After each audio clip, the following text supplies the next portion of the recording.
Nous y revoilà. Dans la première partie, on a vu qu'United semblait avoir posé les bases d'une renaissance qui ne demandait qu'à être confirmée. Et pour la consolider, nous avons identifié un problème. Manchester doit renforcer son milieu de terrain. Et ce n'est pas un problème de talent, non, clairement pas. C'est plutôt un problème de complémentarité. Parce que, après avoir établi dans la première partie que Mainoo représentait l'avenir autour duquel il fallait construire, on a dressé le profil d'un joueur qu'il faudrait apposer à ses côtés. Un joueur capable de tenir l'axe quand lui sort de sa zone, de couper les transitions adverses, hyper importantes, ce que faisait Casemiro. Un joueur capable de jouer sous pression, sans perdre le ballon, et d'aller vite et simplement vers l'avant. Clairement, cela passera par un recrutement. On a regardé l'effectif, et nous ne sommes pas arrivés à une conclusion satisfaisante. Mais un recrutement ne veut pas dire faire n'importe quoi. Car maintenant en Angleterre, un nouveau cadre financier s'applique. Depuis cette saison, la première ligue fonctionne sur le squad cost ratio. En gros, un club ne peut pas consacrer plus de 85% de ses revenus footballistiques à ses coûts d'effectifs. Un ratio qui descend même à 70% pour les clubs engagés sur une Coupe d'Europe, ce qui est le cas d'United. Rassurez-vous, on a gagné du temps et on a fait le calcul pour vous. Ramené aux revenus du club, ça donne un plafond total de 466,5 millions de livres. Salaire, amortissement des transferts et commissions comprises. United a de la marge là-dessus, mais de la marge ce n'est pas un chéquier illimité. Alors dans cette deuxième partie, je me remets dans la peau du directeur sportif de United. Et autant vous prévenir tout de suite, c'était une véritable expédition. Parce que ce n'est pas un dossier qui a capoté en pleine visite médicale, ce sont des centaines d'informations à traiter et analyser qui nous ont tenus en haleine. Et tout ça pour parvenir à vous délivrer un contenu cohérent et réaliste. C'est la promesse de cet épisode et on va dérouler tout ça dossier par dossier, en vous présentant ce qui est mort, ce qui s'est compliqué avec le temps, ce qui s'est déjà fait et surtout ce qui reste possible. Et au bout de ce travail, une chose est devenue évidente. À défaut d'une révolution, United a besoin d'un plan. Alors si vous souhaitez voir où cela nous a emmenés, installez-vous et plongez avec nous dans la partie 2 du Mercato Lab consacrée à Manchester United.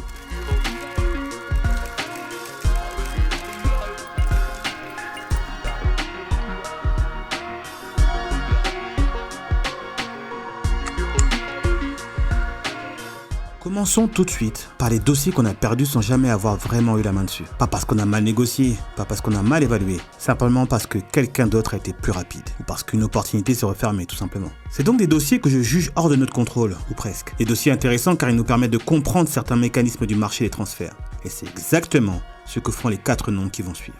Le premier nom de la liste est vraiment celui qui m'a paru le plus surprenant. Alors qu'il sort d'une saison pleine avec le Real Madrid, Aurélien Tchouaméni s'est retrouvé être une piste pour nous. Cependant, elle s'est vite refroidie. La première raison à cela, je viens de l'évoquer. Il sort d'une saison solide avec le Real Madrid. Alors quitter le Real pour Manchester United, cela se fait oui, mais très rarement dans ces conditions. La deuxième raison, c'est le salaire du joueur. Avoisinant les 12 millions d'euros par an, il n'aurait eu que Rashford, oui, encore lui, et Bruno Fernandes qui aurait été mieux payé que lui. Au vu du statut qu'aurait eu le joueur dans le vestiaire, cela ne me perturbe pas vraiment. Seulement je pense qu'il aurait demandé une revalorisation comme cela se fait généralement dans ce type de transfert, et serait sans doute devenu le plus gros salaire de l'effectif. Si à cela vous ajoutez la difficile négociation qu'il aurait fallu entamer pour le faire venir, c'est un dossier qui n'a pas lieu d'être aujourd'hui. Il a re-signé, le sujet est clos. Le deuxième nom de la liste n'est autre que le fameux Sandro Tonali. Dès que le nom était associé à United, je me suis tout de suite dit « United veut frapper fort ». Car Tonali, c'est un nom qui fait tout de suite les gros titres des journaux. C'est l'un des prospects les plus en vue de la Première Ligue. Alors dressons rapidement son portrait. Avoir Tonali, c'est la garantie d'avoir un joueur capable d'apporter une vraie capacité à organiser le jeu, et ce,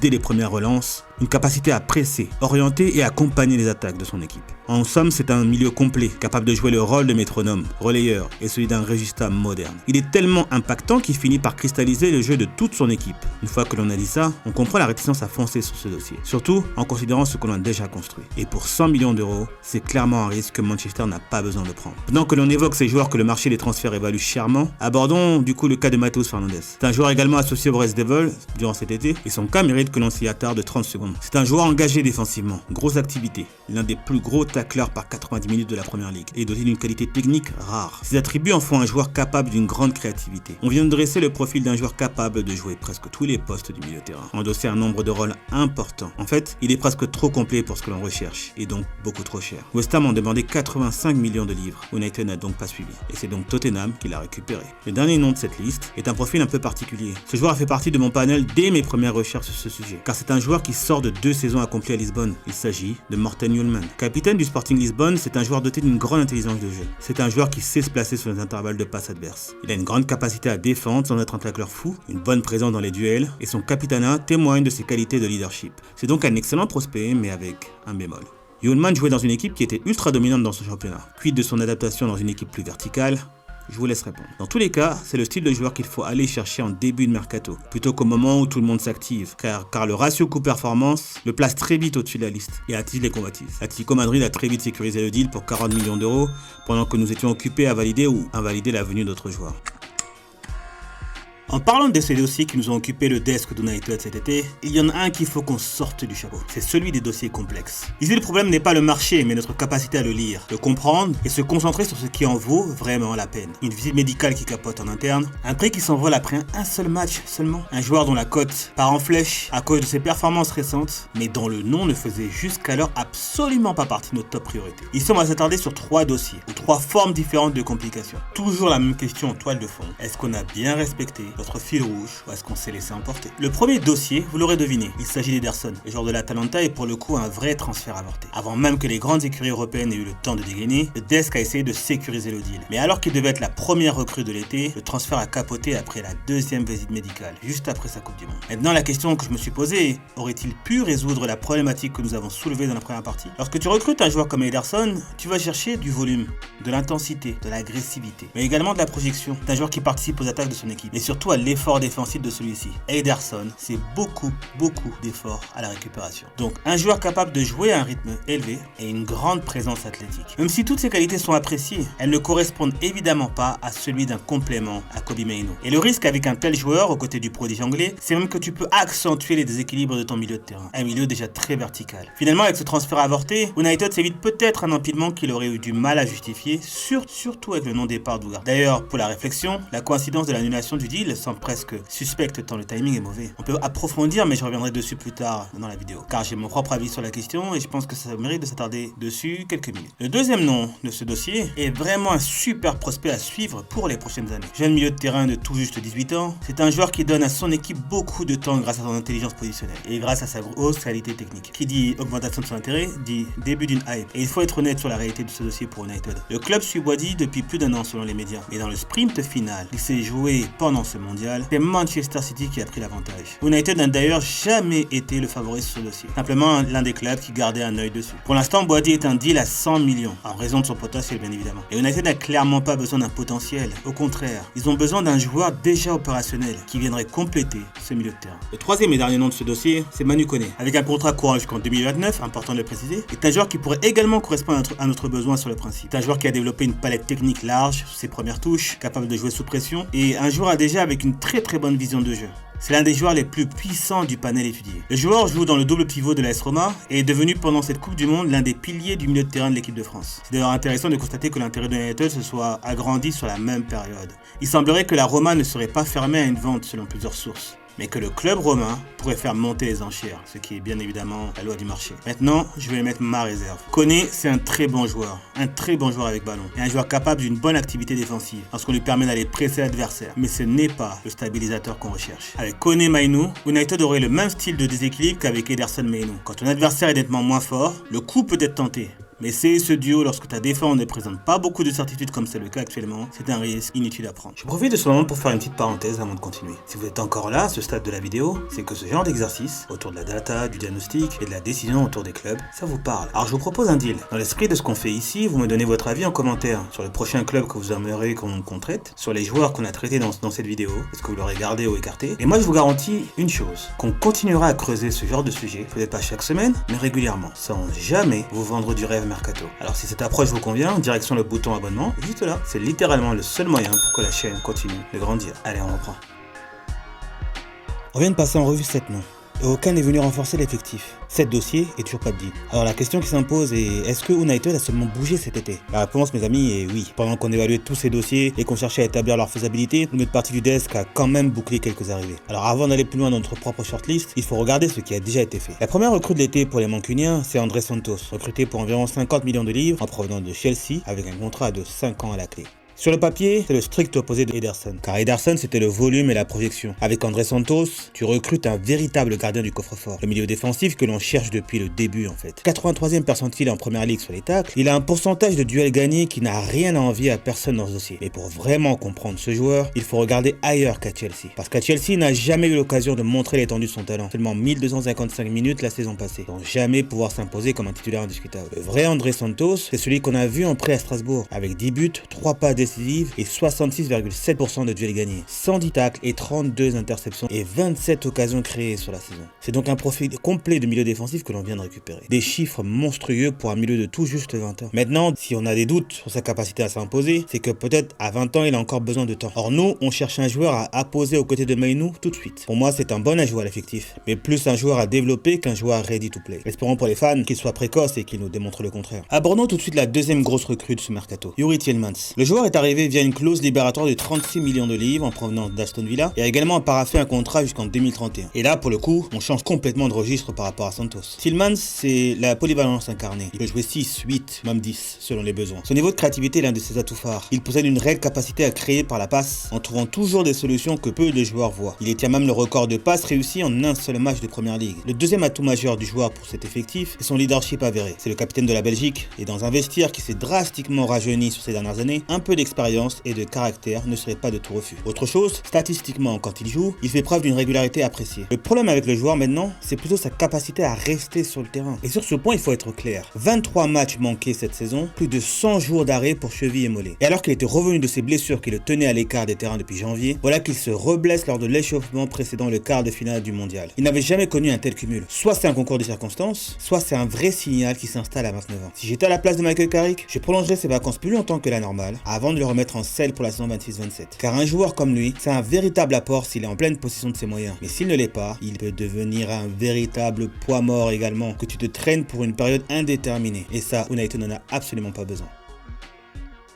Deux recrues actées donc utiles, mais on vient de le voir. Ni l'une ni l'autre ne correspond à ce que l'on recherche exactement. On a un joueur qui remplit les conditions du poste mais qui ne sera pas titulaire, ou du moins pas dans un premier temps. Et on en a un autre qui a les caractéristiques d'un titulaire, avec du leadership et du caractère, mais qui n'a pas le profil recherché. Alors il nous restait un nom, un seul. Celui que j'ai gardé volontairement pour la fin, parce que c'est lui qui, selon moi, coche le plus de cases sur les critères qu'on s'est fixés. Souvenez-vous de notre bilan. Nous cherchons un joueur qui va favoriser l'éclosion du jeune Mainoo, avec 3 critères indiscutables. Un joueur capable de tenir l'axe quand Kobe se projette, de couper les transitions adverses, un joueur capable de jouer sous pression sans perdre le ballon, mais également capable d'aller vite et simplement vers l'avant. Alors essayons de décrire Baleba. Ce joueur est avant tout puissant. Il peut défendre, casser une ligne par la passe, mais également en portant le ballon. Et surtout, son abattage sur le terrain est impressionnant. Afin de ne pas encenser le jeune Camerounais dans le vide, j'ai voulu placer Baleba dans un panel de comparaison objective. J'ai rajouté dans ce tableau, de manière discrétionnaire, la saison de Lavia, pré-signature à Chelsea, mais également celle de Baleba en 24-25.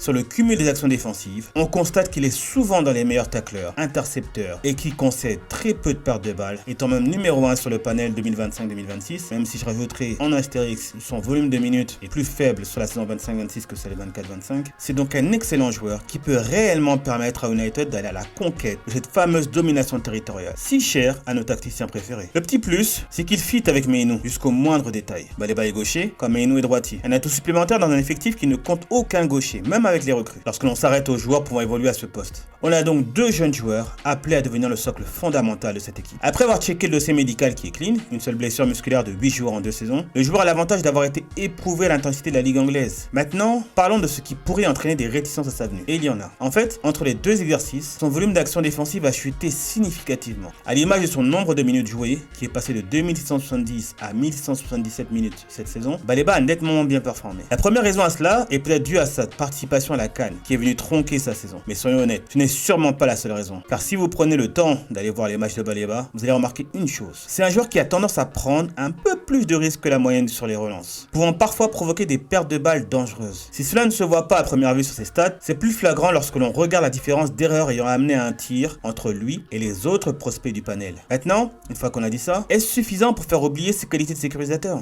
Je ne pense pas, non. Premièrement, Brighton est connu pour être l'équipe qui va chercher ses adversaires le plus haut possible en première ligue, avec un volume de ballons récupérés tout bonnement impressionnant. Ce qui signifie peut-être qu'il est encouragé à prendre des risques dans une animation qui est censée les assumer. De plus, il faut aussi souligner que c'est peut-être cette prise de risque qui lui a permis d'être l'un des tout meilleurs sur les premiers ballons. Donc c'est un risque, oui, mais que United se doit d'assumer, surtout lorsque l'on met en perspective l'aspect financier de son transfert. C'est le moment de vous accrocher car nous allons décortiquer les chiffres. Et ne vous inquiétez pas, on va simplifier pour que tout le monde puisse raccrocher le wagon. On va partir de la masse salariale de départ. ajouter les salaires des recrues effectives, Tillmans et Santos, puis de la recrue signature. Enfin, on fera le point sur ce qui a été dépensé en transfert et on mettra notre activité estivale au regard du cadre financier que nous imposent les instances. Manchester United possède avant recrue une masse salariale de 160 millions de livres par an, soit 35% du plafond total. En ajoutant les salaires de Santos, estimés à 5,2 millions de livres par an, et de Tillmans évalué à de 13 millions de livres par an, la masse monterait à 178 millions de livres, soit une hausse de près de 11%. Rajoutons maintenant le salaire présumé de Baleba, et c'est là que ce transfert revêt un aspect super intéressant, vous allez voir. D'après plusieurs sources, Carlos Baleba toucherait actuellement un salaire rapporté d'environ 650 000 livres par an, chiffre que j'ai jugé invraisemblablement bas. Et après plusieurs recherches approfondies, il semblerait que ce montant soit effectivement un peu trop bas. Alors, on ne connaît pas le montant exact, mais il se situerait plutôt autour de 1,6 million. Alors je vais prendre ce dernier chiffre, car même en partant d'1,6 million, il s'avère qu'il reste l'un des joueurs les moins bien payés de tout le panel en fait. Ce qui va nous laisser de la marge d'ailleurs pour la négociation à venir. En conséquence, on partirait du principe que l'on s'est mis d'accord sur un contrat de 5 ans, comme ses homologues recrues, et ce pour un salaire annuel de 6,76 millions de livres par an. Alors ce salaire n'est pas mis au hasard, c'est un salaire qui le placerait ni trop bas, ni au même rang que les cadres du vestiaire, juste là où il faut. En rajoutant donc le salaire de Baleba, la masse salariale monterait à 185 millions de livres par an. On a réglé la question des salaires. Passons donc à celle des transferts. Sur l'aspect purement additionnel, Manchester a déjà dépensé près de 85 millions de livres pour ces deux recrues, dont 50 millions pour André Santos, et 35 en levant la clause libératoire de Tillmans. Quant à Baleba, après avoir évalué le transfert autour des 90-100 millions de livres la saison dernière, les observateurs rapportent que Brighton serait prêt à accepter une offre de 70 millions de livres. On va donc partir sur un accord sur cette base. En résumé, pour ces 3 transferts, les dépenses se montent à 155 millions de livres. 155 pour 3 renforts. C'est plutôt correct. Mais ce qui compte avant tout pour nos dirigeants, c'est de bien respecter le cadre du SCR et de son équivalent européen. Comme on l'a évoqué dans la partie 1, le SCR ne permet pas à un club de dépenser plus de 85% et même 70% pour les clubs engagés en Europe de ses revenus footballistiques sur l'effectif. Salaire, transfert et commissions comprises. Maintenant, il y a une subtilité pour les transferts. On ne prendra que la valeur d'amortissement pour l'année en cours. Pour notre cas précis, cela signifie qu'au lieu de prendre en compte la totalité des 155 millions dépensés, on va prendre le montant de chaque transfert et le diviser par le nombre d'années de contrat respectifs. Ce qui revient à faire dans les faits, pour André Santos, Tillmans et pour Baleba, on serait sur ce total-là, soit un total de 31 millions de livres par an pour notre saison à venir. Donc au lieu de comptabiliser 155 millions de dépenses, on va simplement ajouter les 31 millions de notre tranche d'amortissement. Donc in fine, lorsque l'on ajoute ces 31 millions à notre nouvelle masse salariale de 185 millions, on obtient un total de 216 millions de livres. On serait donc à 46% de ce plafond, soit bien en dessous des 85 ou même 70 qui nous sont imposés. Voilà, j'espère avoir été clair et avoir pu vous démontrer que l'on peut recruter avec ambition tout en respectant le cadre financier. Un dernier élément à garder en tête avant de conclure quand même. Il faut faire attention car le board nous a alerté sur une chose. En effet, le SCR ne nous inquiétera pas cette saison, ça c'est un fait. Mais il y a une réalité de trésorerie qui pèse plus lourd que n'importe quel plafond réglementaire. Le club a en effet l'obligation contractuelle de rembourser près de 243 millions de livres de dettes de transfert passées, et ce, d'ici les 12 prochains mois. Donc au-delà d'être concerné par la législation, on a surtout une question de cash à surveiller. Et ça change la donne sur les ventes. Ajuster l'effectif n'est donc pas une histoire de cohérence sportive seulement. C'est aussi très concrètement une nécessité de trésorerie. Et ce sera à nous d'opérer les bons arbitrages. Alors la question du milieu est réglée, du moins sur le papier, et ce sans mettre le club en danger financièrement. Il me reste 2 ou 3 éléments sur mon bureau de directeur sportif que j'aimerais bien régler avant de partir. Parce qu'un mercato ce n'est jamais juste une liste de recrues, bien choisir et passer à l'action. Non, c'est aussi savoir qui reste, qui part, et parfois être capable de dresser un bilan lucide sur la manière dont certaines décisions ont été prises cet été. Et c'est exactement ce que nous allons faire ici. Je vous avais dit en début de vidéo que je reviendrai sur cet épisode, car, regardant la chronologie des faits, il y a un point qui m'a un peu interpellé. Précisément, Youri Tillmans s'est blessé à l'échauffement du quart de finale de Coupe du Monde qui s'est déroulé le 10 juillet. Le 14, on a officialisé sa signature. 4 jours pour valider une visite médicale sérieuse, alors que son isco venait juste d'être touché. Ça me paraît un peu court. Alors la différence de traitement qu'il y a eu entre les deux dossiers m'interpelle un peu. Et là, je vais vous donner mon opinion, et j'insiste sur le fait que ce soit mon opinion. Je pense que le vrai scénario autour de la venue du Brésilien est moins le résultat d'une visite médicale qui a capoté, que c'est d'un club qui s'est précipité et qui a réalisé en cours de route qu'il était sur le point de signer le mauvais profil. Alors, c'est vrai qu'ils ne pouvaient pas anticiper la blessure d'Ugarte, ça je vous l'accorde, mais je crois qu'ils auraient dû avoir une réflexion plus profonde dès le départ. Car ce qui va finalement entériner ma conviction, c'est que derrière cette annulation, on va effectuer le recrutement de 2 joueurs. 2 joueurs qui n'entrent absolument pas dans le registre d'Ederson. Et c'est là, précisément sur ce point, que le board United va devoir s'améliorer. Je referme la parenthèse. Maintenant que l'on a recruté Baleba, un autre problème commence à émerger. Manchester se retrouve avec un effectif de 34 joueurs, ce qui fait un petit peu trop pour une saison complète. Alors il y a des départs qui sont plus évidents que d'autres, celui de Bayendir par exemple, qui avec le recrutement de Darlow n'est plus dans les plans. Puis très vite, il va falloir faire le tri dans les jeunes à développer. Dans ces dernières catégories, rares sont les candidats à pouvoir prétendre à du temps de jeu. On devra soit les prêter, soit les vendre. Une fois que l'on aura opéré ces arbitrages, il faudra très vite s'attaquer au dossier épineux. Le premier dossier, c'est celui de Marcus Rashford. On l'a déjà évoqué plusieurs fois, et c'est un candidat naturel à un départ à cause de son salaire. Mais c'est également la même raison qui peut refroidir beaucoup beaucoup de prétendants. Actuellement, nous n'avons pas de clarté sur ce dossier. Il faut donc le compter dans l'effectif. Et s'il venait à partir, essayez de trouver un prospect à développer derrière Cunha. Le deuxième et dernier dossier épineux que j'ai identifié sur mon desk, c'est le cas de Noussair Mazraoui. En vérité, ce joueur pourrait servir dans la rotation d'équipe. Il a joué 985 minutes la saison dernière, donc il peut être utile. Mais selon moi, son style de jeu ne correspond pas exactement à ce que Michael Carrick veut instaurer. Dans une équipe plus posée, plus orientée conservation, Mazraoui trouve sa place. Il peut rentrer à l'intérieur du jeu, il peut combiner, il comprend les espaces à occuper et peut être un véritable atout. Mais Manchester cherche actuellement des latéraux plus verticaux, plus puissants, capables d'avaler les espaces. Car dans les faits, l'effectif repose déjà de beaucoup de joueurs offensifs qui rentrent déjà à l'intérieur du jeu. Avec des latéraux qui rentreraient également, un embouteillage se créerait. Ce qui pour moi finit de convaincre, c'est que le joueur possède le 11e salaire du vestiaire. Et ce, alors même qu'il a effectué moins de 1000 minutes de jeu la saison passée. Ça, c'est tout de suite une alerte sur notre tableau de bord. Si Mazraoui venait à trouver une porte de sortie, il faudra alors peut-être trouver un joueur qui viendrait ajouter de la concurrence sans être nécessairement une recrue phare à ce poste. Et si on est capable d'aller chercher un profil droitier, très à l'aise sur l'axe droit, fort en duel sur les 1 contre 1 notamment, pas trop cher en salaire et surtout fiable physiquement, alors ce serait l'idéal. Je vous l'accorde, ce n'est pas le profil le plus simple à aller chercher. Mais si on est capable de cocher un maximum de cases, alors United aura fait une bonne affaire. Une piste sur ce poste, Gertruida. C'est probablement le nom qui colle le mieux à ce besoin. Défenseur latéral de 25 ans, estimé à 17 millions de livres, revient d'un prêt à Sunderland, pouvant jouer sur un poste latéral, piston droit et même également défenseur central. Il viendrait apporter de la profondeur à un effectif qui en a bien besoin à ces postes. Allez, refermons la parenthèse et regardons comment cela prend forme sur l'effectif. Je pense que je peux définitivement fermer mon bureau et prendre quelques jours off. Pour moi, on a résolu notre problème de sécurisation au milieu, nettoyer l'effectif et même identifier de vraies pistes de travail si la direction veut pousser plus loin la réflexion. Et par-dessus tout, on a résisté à l'appel du bruit médiatique pour aller chercher le profil qui nous semble correspondre vraiment au diagnostic posé. Et il y a une dernière chose que je veux vous laisser à l'esprit avant de refermer ce dossier. Parce que pendant qu'on parlait de milieu de terrain, de chantier financier et de gouvernance, il y a un mouvement plus silencieux que j'ai pu observer lorsque je faisais ces recherches. La construction d'une génération de jeunes talents vraiment intéressante. Que ce soit Evan, Hamas, Lacey et même le jeune Tynan Thompson arraché à Tottenham cet été. Ce sont des joueurs qui ne semblent pas être venus pour faire de la figuration. Et ça, que le club le veuille ou non. Et c'est peut-être ça la clé du plan qu'United cherche à reconstruire. Bruno Fernandes aujourd'hui porte cette équipe vers quelque chose de plus grand que lui. Retrouver sa gloire d'antan. Sauf que cette force, cette confiance, cette compétitivité qui ont accompagné ce vestiaire durant 20 ans ne sont pas des valeurs qui reviendront en une saison. La bande des Mainu, Lacey, André Santos et peut-être Baleba doit redorer le blason. Et c'est pour moi la chose la plus importante, car peu importe le troisième nom qui arrivera cet été au milieu de terrain, Baleba ou un autre d'ailleurs, il y a une chose qui n'est pas négociable. Faire éclore une nouvelle génération autour de Kobe Mainoo. Car ce n'est pas une option dans ce mercato, ça ne l'a jamais été. Ce doit être la ligne directrice de tout ce qu'on vient de construire ensemble sur ces deux parties. Car United n'avait pas besoin d'une révolution. Ce club avait besoin de savoir ce qui méritait vraiment d'être modifié et ce qui devait être protégé. Et si par le passé, cette institution a semblé parfois courir après le bruit plutôt que suivre une doctrine, peut-être que la vraie révolution alors sera justement d'apprendre à ne plus se laisser distraire. Merci de m'avoir suivi durant cette immersion. Si celle-ci vous a plu, likez, commentez et pour les plus passionnés, je vous donne rendez-vous dans 10 jours pour le prochain contenu autour du Mercato Lab qui sera sur un club tout aussi passionnant, cette fois plus court, plus concis, mais toujours avec la même dévotion. Merci.